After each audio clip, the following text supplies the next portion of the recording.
Jane Doe had what seemed like a steady life. She was a prison guard in a mid-sized facility, where her days revolved around routine checks, supervising inmates, and ensuring the safety of both staff and prisoners. It was a tough job, no doubt, but one she handled with quiet resolve.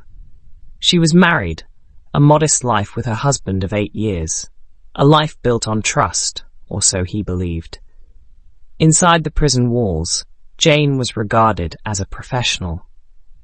Colleagues saw her as composed and reliable, someone who knew how to navigate the delicate balance of authority and fairness.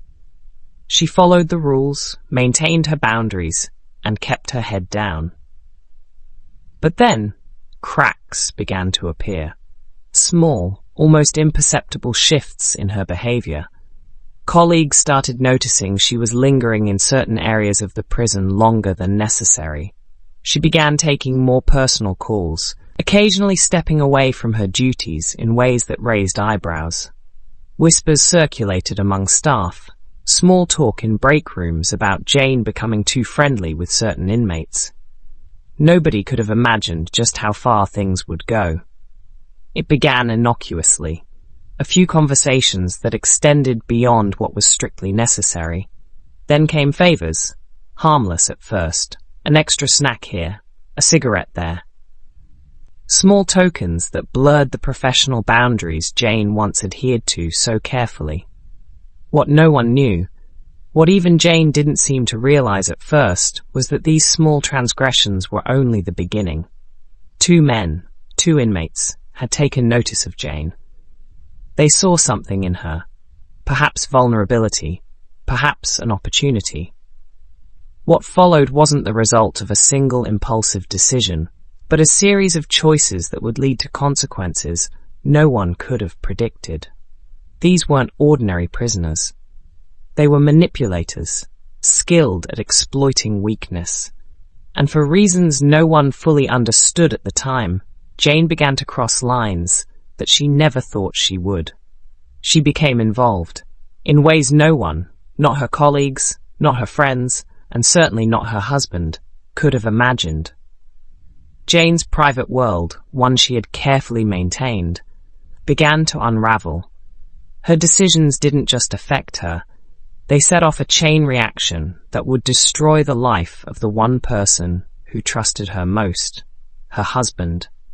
It was months before he would learn the truth, months before he understood the full scope of what had been happening behind the walls of that prison. And by the time he did, it was far too late. The damage was done, irreversible. Jane had been living a double life, one that would not only shatter their marriage, but would leave him grappling with a diagnosis that would change his life forever. If you're captivated by stories of betrayal, complex relationships, and the dark side of human nature, make sure to subscribe to the channel. We bring you deep dives into cases that leave you questioning everything you thought you knew. To understand how it all went so wrong, we need to go back. Back to where it all started. To the first encounter. To the moment Jane stepped into a world she never imagined could exist. A world where her actions would have life-altering consequences for everyone around her. This is the story of betrayal, manipulation, and a scandal that left lives forever changed. Jane Doe was, by most accounts, an ordinary woman. In her mid-30s, she had spent nearly a decade working as a corrections officer in a mid-sized state prison. Known to her colleagues as dependable and reserved, Jane wasn't one to draw attention to herself. She showed up, did her job, and returned home to her husband each night. A quiet, predictable life. Her husband, who we'll call Michael, worked as an auto mechanic. He was a man of routine, content with the steady rhythm of their life together. To outsiders, their marriage seemed solid, if unremarkable. They weren't wealthy, but they got by. They had no children, just each other, a partnership built on trust and mutual support. But inside the prison, Jane's life wasn't as straightforward as it appeared. Day after day, She worked alongside some of the state's most dangerous criminals. Among them were two men who would come to play pivotal roles in her story. Inmates will refer to as Marcus and Devon. Marcus was serving a lengthy sentence for armed robbery and assault. He was intelligent, articulate, and highly manipulative, qualities that made him both respected and feared among the other inmates. Devon, by contrast, was more impulsive. Convicted of drug trafficking and aggravated assault, he lacked Marcus's calculated demeanor, but compensated with charisma and a knack for reading people. Together, they were a formidable duo, adept at exploiting weaknesses and bending others to their will. To Jane, they were just inmates at first. Her job required her to maintain authority, to enforce the rules without becoming emotionally involved. For years, she did just that. But at some point, something changed. The details of how it began are unclear. Perhaps it was a passing compliment, a moment of vulnerability, or simply the result of the monotony of prison life. Whatever the catalyst, Jane began crossing lines. Conversations with Marcus and Devon that started as professional became personal. She listened as they shared stories about their lives, their regrets, and their dreams. They flattered her, made her feel seen in a way she hadn't felt in years. And then the favors began. At first they were small. A candy bar. A cigarette. Items she knew were against the rules, but seemed harmless enough. Jane convinced herself she was in control, that these small acts of kindness wouldn't lead to anything more. But Marcus and Devon had other plans. They recognized an opportunity, and they seized it. Before long, the boundaries Jane had carefully maintained began to crumble. She smuggled contraband for them, cell phones, drugs, even weapons. In exchange, they showered her with attention, words of affirmation that filled a void she didn't even realize was there. What began as flirtation behind prison bars turned into a full-blown affair. Jane wasn't just breaking the rules. She was risking her career, her marriage, and her freedom. And she wasn't the only one who would pay the price. While Jane was living this double life, Michael remained oblivious. He trusted her completely, never suspecting that his wife, someone he considered his partner and confidante, was entangled in something so dangerous. But as the months passed, cracks began to appear. Jane became distant, preoccupied. She worked longer hours, often returning home late without explanation. Michael dismissed his concerns at first, chalking it up to stress or exhaustion. But then he began noticing other signs. Unexplained cash withdrawals.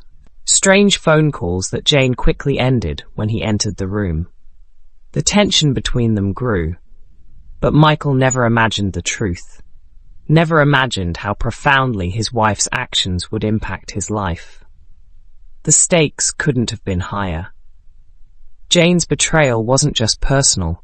It exposed deep vulnerabilities within the prison system itself. Her actions highlighted a troubling pattern of abuse of power, a culture where boundaries between staff and inmates were blurred far too often. And the consequences extended beyond her marriage and career. Jane wasn't aware that one of the inmates she was involved with, Marcus, was living with HIV. By the time she found out, it was too late. The infection had already been transmitted. To her. To Michael. This wasn't just a story about infidelity or corruption. It was about the devastating ripple effects of one person's choices. About trust, power, and the systems that fail to protect the people within them. And while Jane's world crumbled, the question remained, how could this happen? And who, if anyone, would be held accountable? To understand how this shocking betrayal unfolded, we need to examine the events step by step, the timeline of choices and consequences that led to the collapse of Jane's life and the destruction of her husband's health. Let's take a closer look at how it all began. Jane Doe's life wasn't extraordinary, but it was comfortable. In her mid-30s, she was a woman many might describe as hard-working, reliable, and disciplined. She had grown up in a small, tight-knit community, the youngest of 3 siblings. After high school, Jane chose a path that promised stability. She trained as a corrections officer, drawn to the steady paycheck and benefits of a government job. By the time she reached her early 30s, Jane had worked at the same mid-sized state prison for nearly a decade. The prison wasn't particularly infamous or dangerous, but like most correctional facilities, it came with its challenges: long hours, high stress, and the constant pressure to maintain authority. Day after day, Jane clocked in and followed the same routines, patrolling the cell blocks, supervising inmates, and handling administrative duties. It was a job she knew well, one that offered predictability in an unpredictable environment. Outside the prison, Jane lived a quiet life with her husband, Michael. A man of simple tastes, Michael worked as a mechanic at a local auto shop. He was dependable, kind, and utterly devoted to his wife. Their marriage wasn't particularly romantic or passionate, but it was solid, or so Michael believed. The two shared a modest home in the suburbs, where evenings were spent watching television or catching up on household chores. To outsiders, they seemed like the picture of stability. No major conflicts, no signs of trouble. But beneath the surface, Jane was struggling. The monotony of her job weighed heavily on her. The constant stress, the lack of excitement, the feeling of being overlooked, it all left her feeling empty. And while Michael adored her, their relationship had settled into a routine that lacked the spark it once had. It was in this space, this feeling of disconnection and stagnation, that Jane became vulnerable. Vulnerable to attention, to manipulation, and to choices she never imagined she would make. It started small, harmless, even. Jane had always been careful to maintain a professional distance from the inmates under her supervision, but over time, 2 of them began to stand out, Marcus and Devon. Marcus was the first to catch her attention.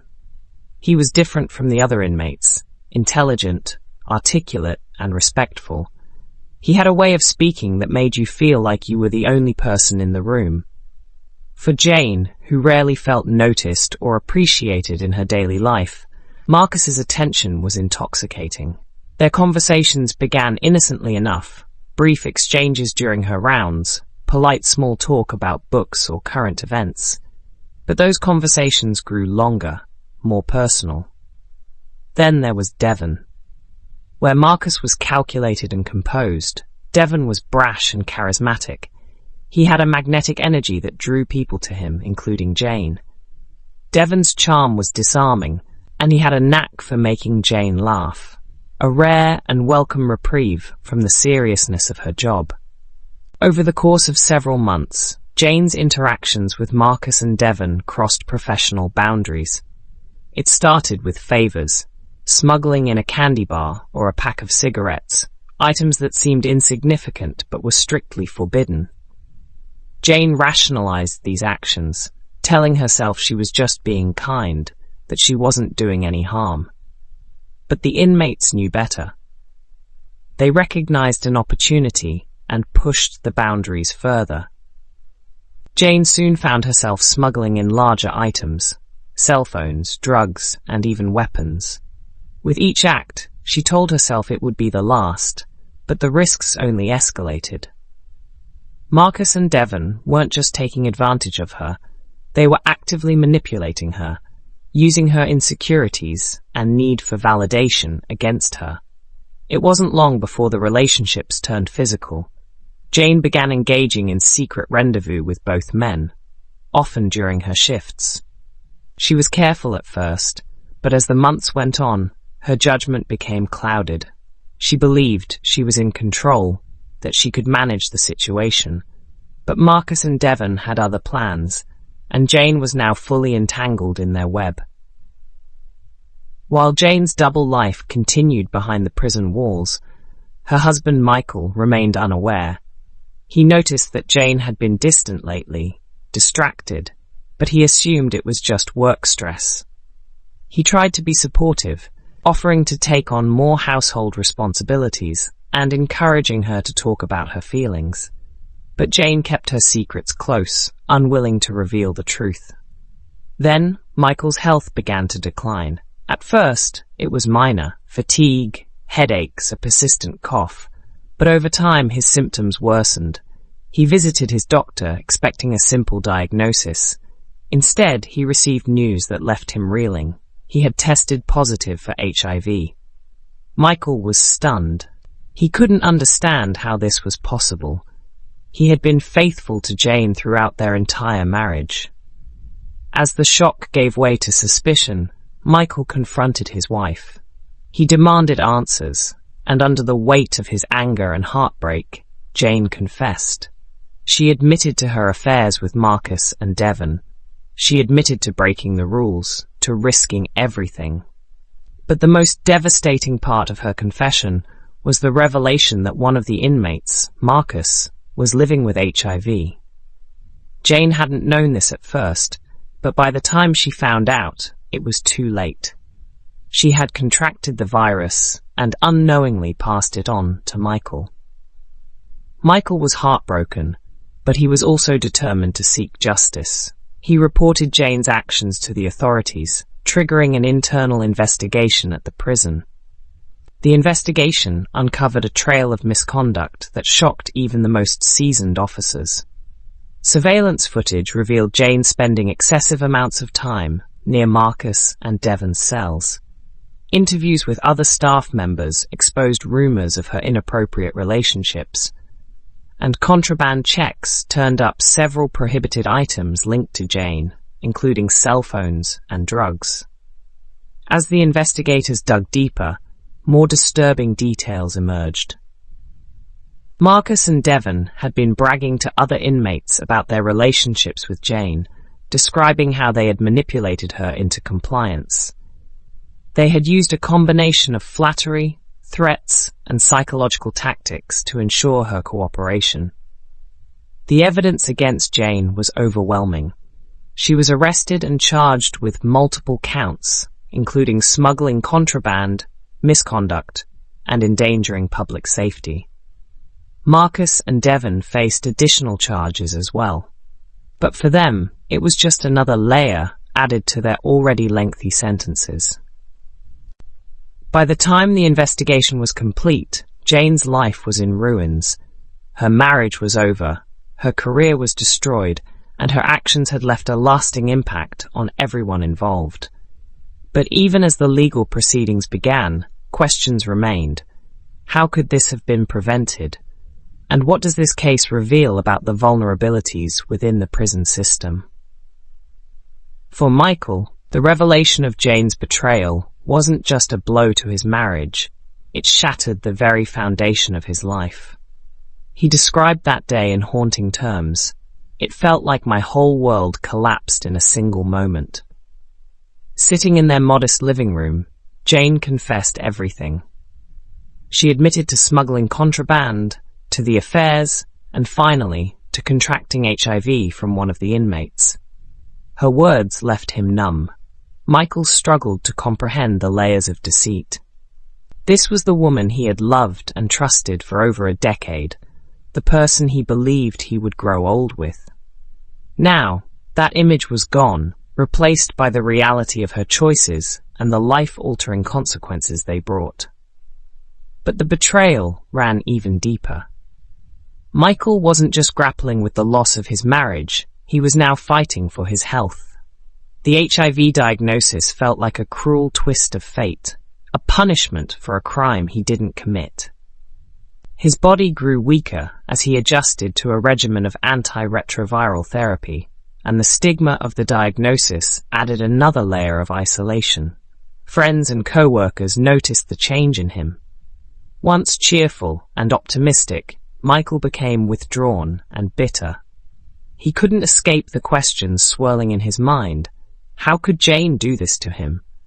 Why didn't she stop herself before it was too late?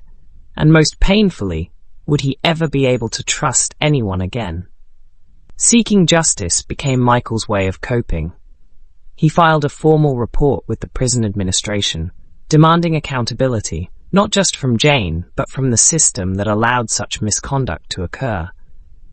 While his health remained fragile, his resolve to expose the truth was unshakable. "If this could happen to me," he said, "it could happen to anyone." At the heart of this case lay a question many struggled to answer. How did Jane, a trained corrections officer, allow herself to be manipulated so thoroughly by two convicted felons? The answer, as investigators discovered, lay in the psychological tactics employed by Marcus and Devon. These weren't ordinary inmates. They were seasoned manipulators, men who had spent years studying human behavior and exploiting weakness. Marcus was the mastermind. He had a reputation in the prison for being calculated and persuasive, someone who could bend others to his will with nothing more than words. During his conversations with Jane, he would praise her intelligence and beauty, feeding her a steady diet of compliments designed to lower her defenses. He made her feel special, irreplaceable, and seen in ways she hadn't felt in years. Devon, on the other hand, took a different approach. His charm was more aggressive, his compliments laced with flirtation and innuendo.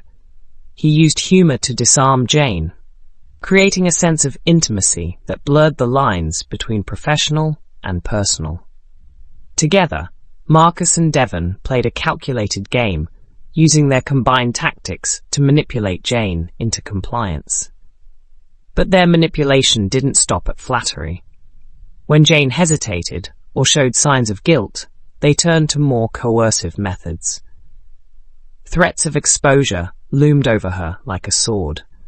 They warned her that if she didn't continue smuggling contraband or meeting their demands, they would report her to the prison administration or spread rumors among her colleagues. For Jane, the fear of losing her job and the shame of being exposed was paralyzing. She convinced herself that continuing to help Marcus and Devon was the only way to keep her life intact, unaware that she was only sinking deeper into their control. By the time Jane realized the extent of their manipulation, it was too late.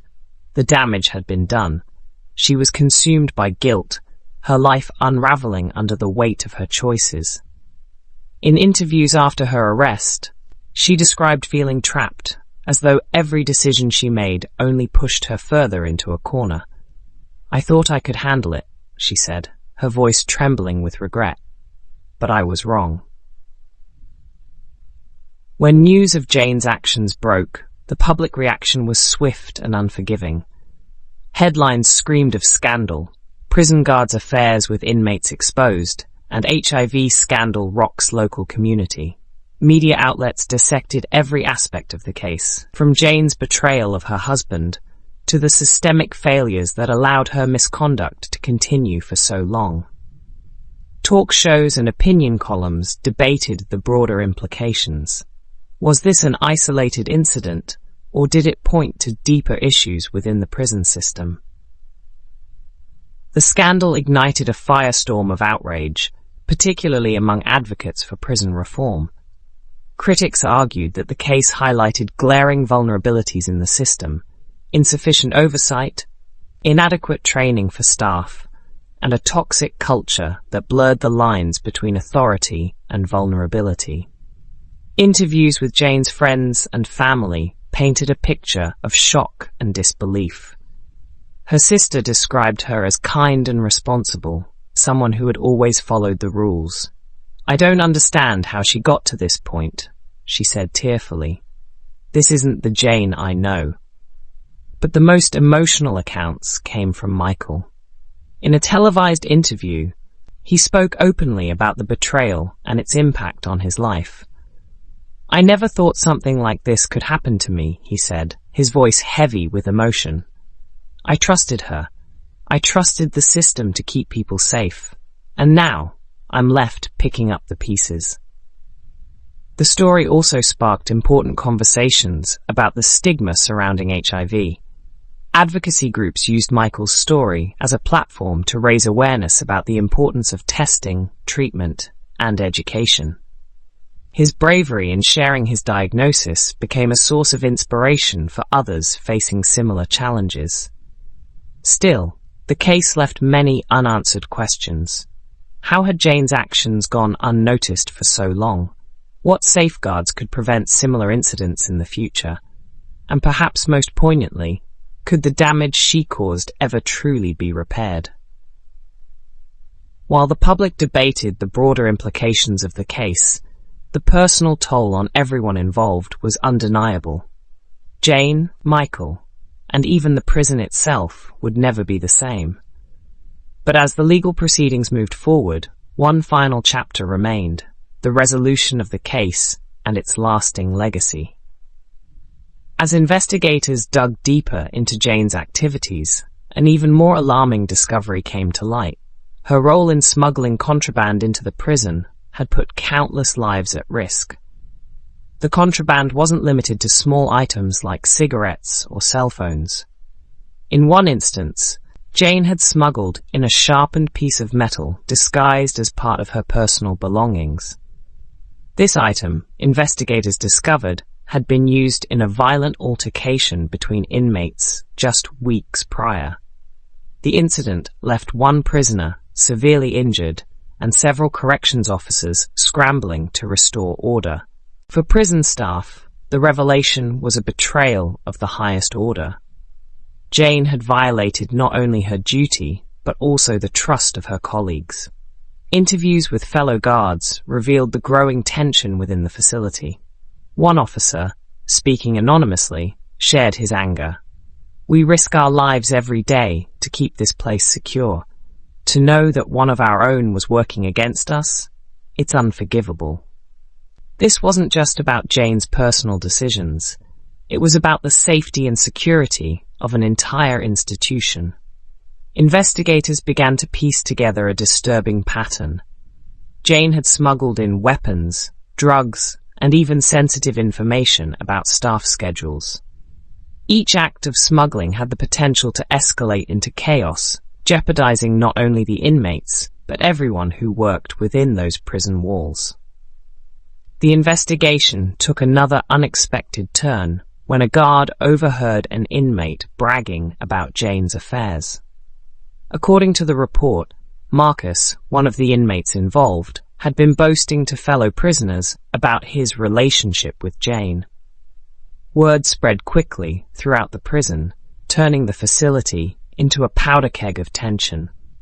Other inmates began to question whether staff members could be trusted, while rival groups within the prison viewed the situation as an opportunity to gain leverage. One prisoner, emboldened by the rumors, approached authorities with new information.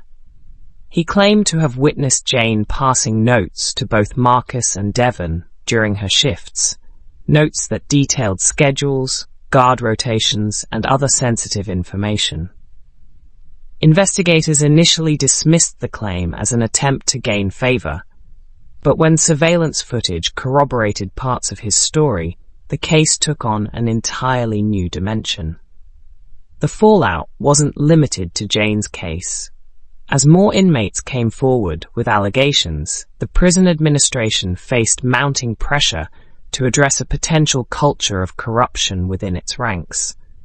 A routine investigation into one woman's misconduct had snowballed into a scandal that threatened to upend the institution itself. With the evidence piling up against Jane, one question loomed over the entire case.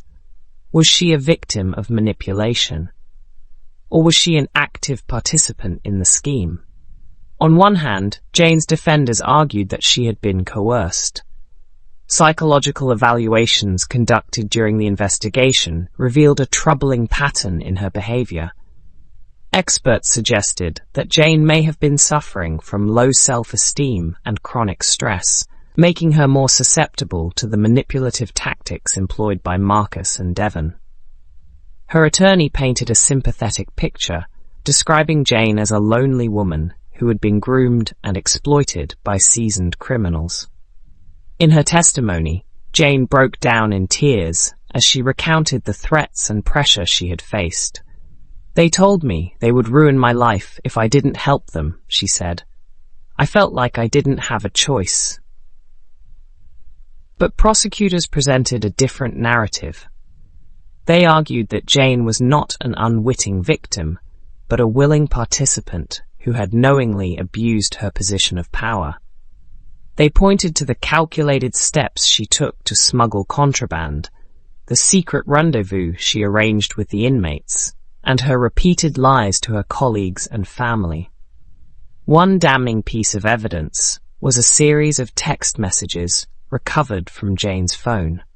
The messages, exchanged with Marcus using a contraband cell phone, revealed flirtatious banter and even plans for future meetings. Prosecutors argued that these messages demonstrated not only her complicity, but also her willingness to pursue the relationship despite knowing the risks.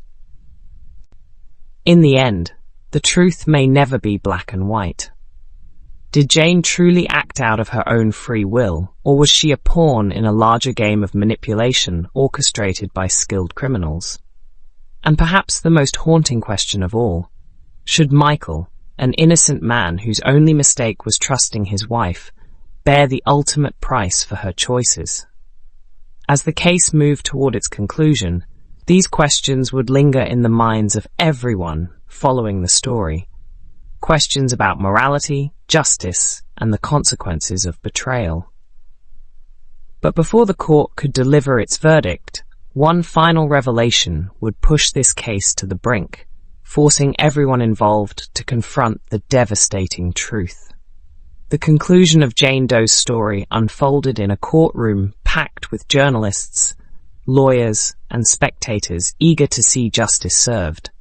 The charges against her were numerous and severe: misconduct, abuse of authority, smuggling contraband, and endangering public safety. During her trial, prosecutors meticulously presented the evidence: the contraband surveillance footage, the incriminating text messages, and testimony from both inmates and prison staff. One key piece of evidence was a recorded confession in which Jane admitted to her actions, though she maintained that much of what she did was under duress. The defense argued for leniency, citing Jane's mental health struggles, her alleged coercion by the inmates, and her previously clean record as a corrections officer. A psychologist testified that Jane suffered from emotional dependency issues, which made her vulnerable to manipulation. But the jury was unconvinced. After just 2 days of deliberation, they delivered their verdict: guilty on all charges. Jane was sentenced to 15 years in prison, with eligibility for parole after 10 years. As the judge handed down the sentence, he remarked, "Your actions have not only endangered the lives of others, but have also eroded the public's trust in the system meant to protect them." For the two inmates, the consequences were equally severe. Marcus, the alleged ringleader, received an additional 20 years for his role in coercing Jane, orchestrating the contraband smuggling, and inciting violence among inmates. Devon, who was less involved in the larger scheme, received an additional 5 years to his sentence. Both men were transferred to maximum security facilities to prevent further incidents. For Michael, the trial's conclusion was only the beginning of his journey to rebuild his life. Physically, Michael faced a grueling battle. The HIV diagnosis meant a lifetime of medication, doctor's visits, and an ongoing struggle to maintain his health. Though advancements in antiretroviral therapy allowed him to manage the condition, the emotional scars ran much deeper. In interviews conducted after the trial, Michael opened up about the overwhelming sense of betrayal he felt. "I trusted her with everything," he said, his voice cracking with emotion. "I never thought she'd be capable of something like this." Friends and family rallied around him, offering support, but the stigma of his diagnosis often left him feeling isolated. He lost his job shortly after the scandal broke, not because of his condition, but because of the intense media scrutiny that followed him everywhere. Still, Michael was determined to move forward. He began volunteering with an HIV advocacy group, using his story to raise awareness about the importance of testing, education, and ending stigma. Over time, he found a sense of purpose in helping others navigate similar challenges. Though he admitted that forgiveness was a struggle, Michael chose to focus on his own healing rather than dwelling on the past. "I don't know if I'll ever forgive her completely," he said in a later interview, "but I can't let her choices define the rest of my life." The case of Jane Doe was more than a personal tragedy. It was a wake-up call for the prison system and society at large. The case exposed glaring vulnerabilities within the corrections system. How could a single officer engage in such misconduct for months without detection? Critics pointed to inadequate oversight, a culture of silence among staff, and the lack of proper training on boundary enforcement as contributing factors. In response, the state prison system implemented sweeping reforms, including mandatory ethics training for all staff, stricter surveillance protocols, and increased mental health support for corrections officers. But for many, these changes felt like too little, too late. Jane's case highlighted a broader issue: the blurred lines that can develop in environments where authority and vulnerability coexist. Experts in criminology noted that such cases are not as rare as they seem. The power dynamics within prisons make staff particularly susceptible to manipulation, while the high-stress environment often leads to lapses in judgment. Perhaps the most alarming aspect of the case was its intersection with public health. Jane's actions didn't just impact her and her husband, they had the potential to create a broader health crisis. Advocates used this case to underscore the importance of regular health screenings, both inside and outside of prisons, and the need for better education about sexually transmitted infections. In the end, this story was more than just a scandal. It was a tragedy that revealed the fragile boundaries between trust, power, and betrayal. Jane's actions destroyed lives, eroded trust in the corrections system, and left lasting scars on everyone involved. For Michael, the road to healing was long and painful. For the prison system, the scandal served as a harsh lesson about the dangers of complacency and the need for accountability. But perhaps the most enduring lesson is this: no matter how carefully constructed a life may seem, a single choice can unravel it all. And in the aftermath, the echoes of that choice can ripple outward, affecting not just the individuals involved, but an entire community. Now it's your turn to weigh in. What do you think could have been done to prevent this tragedy? Was Jane a victim, a perpetrator, or both? Let us know your thoughts in the comments below. And if you found this story compelling, don't forget to like, share, and subscribe for more deep dives into the world of true crime. As we close the book on this story, it's impossible to ignore the questions it leaves behind. Questions that are as complex as the case itself. What do you think about Jane's actions? Was she a victim, coerced and manipulated by inmates who knew how to exploit her vulnerabilities? Or was she fully aware of her choices, knowingly crossing lines that should never have been blurred? And what about the system that allowed this to happen? How can prisons prevent such scandals in the future? Should there be stricter psychological evaluations for staff? More oversight within the walls of these institutions? Or does the issue go deeper, revealing a need for cultural change in the way authority and accountability are managed in high-stress environments? Your perspective matters. Let us know your thoughts in the comments below. We read every comment, and your insights add an important layer to the conversation. If this case resonated with you, or made you think about the fragile balance between trust, power, and betrayal, take a moment to hit that like button. It helps us reach more viewers who care about unraveling the truth behind stories like this one. And don't forget to subscribe and turn on notifications. Every day, we dive deep into cases that challenge our perceptions of justice, morality, and the human condition. Your support keeps us going, and we're grateful to have you along for the journey. Justice is never simple, but understanding it starts with asking the hard questions.